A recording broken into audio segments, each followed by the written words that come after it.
Pixar has had its share of devious characters so far, and I think it's safe to say that Hopper and Lotso are among the top contenders for being the most evil.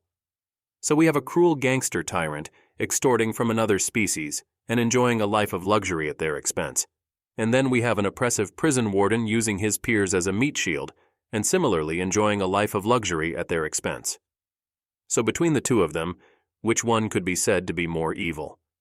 For Lotso, we get a comprehensive grasp of his background, namely the despair and the nihilism from being replaced, leading to his worldview that all toys are worthless pieces of plastic, which serves to justify his selfish behavior in ruling over them.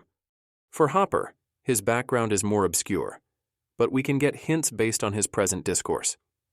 His behavior is rationalized by what can be deemed as his observation of a bug-eat-bug world, a notion where it's normal for certain species to prey on others, just like how the bird is his natural predator. This is also supported by his own artificial version of the food chain, where the ants pick the food, but the grasshoppers eat them. Perhaps the one word that sums up Hopper's mentality towards the ants would be discrimination. He sees the ants as lower life forms beneath him, and therefore has no qualms about abusing them for his purposes out of a superiority complex. So in terms of their approach towards their victims, we find many similar threads such as devaluation of others, survival of the fittest, and might is right. And these similarities make it somewhat harder to make a judgment between the two.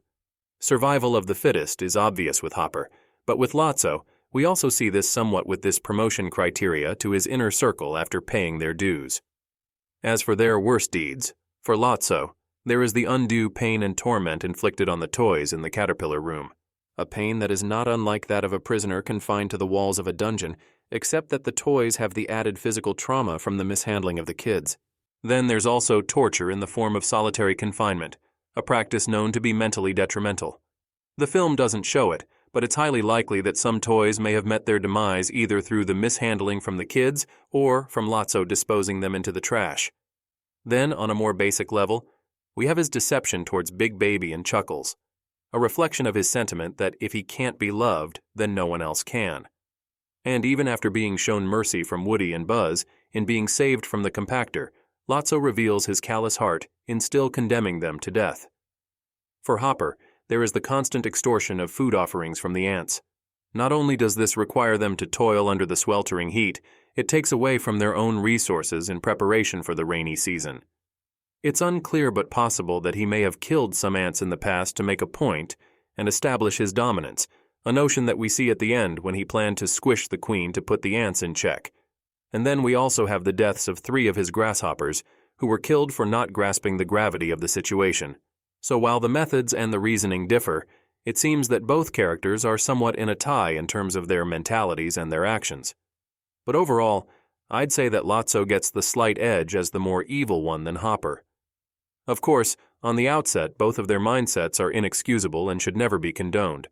But for Hopper, going back to his mentality of the bug-eat-bug world, that is an observation that has come to characterize the cutthroat world that he lives in.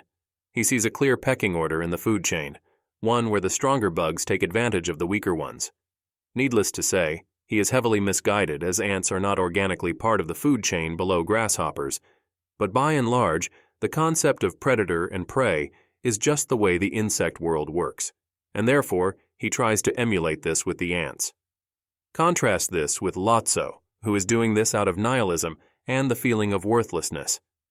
There is a certain level of hypocrisy here.